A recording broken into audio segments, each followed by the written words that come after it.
भारत सरकार तरफ 16तम राष्ट्रीय रोजगार मेला आयोजन करा जायथिला जो माननीय प्रधानमंत्री श्री नरेंद्र मोदी देशर पखापाखि 52,000 नुआ युवक मानकु केंद्र सरकार विभिन्न विभागर रोजगार नियुक्ति पत्र बांटी आमर भुवनेश्वर रे भी आज ये आम 201 जन को आम ये रेल विभाग पोस्टाल विभाग विभिन्न बैंकिंग सेवा विभिन्न शिक्षानुष्ठान ये सबको मिसेक आम ये भी 201 जन को आज नियुक्ति पत्र बांटार सुअवसर आज ये सृष्टि हो पारी। केंद्र सरकार नेतृत्व में प्रधानमंत्री नरेंद्र मोदी नेतृत्व में देश आज व्यापक अर्थनैतिक प्रगति पथरे अच्छी।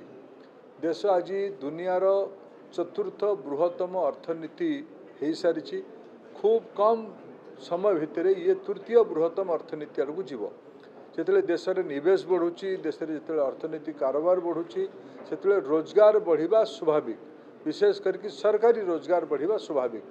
आज लक्ष लक्ष युवक युवती मानकु नुआ रोजगार उपलब्ध करिबारे नुआ चाकरी देवार आज संभव हो पारी।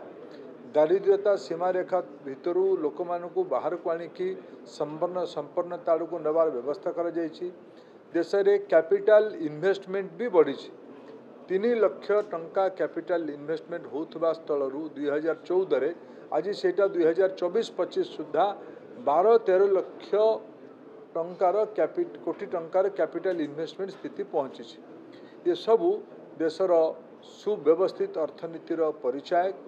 मु आज अवसर में जो बंधु मैंने नुआ की सरकारी चाकरी पाइले तांको शुभेच्छा जनाऊँगी ताकू धन्यवाद दूची और ये आमर ईस्ट कोस्ट रेलवे को धन्यवाद दूची ये आयोजन को ये संपन्न कर।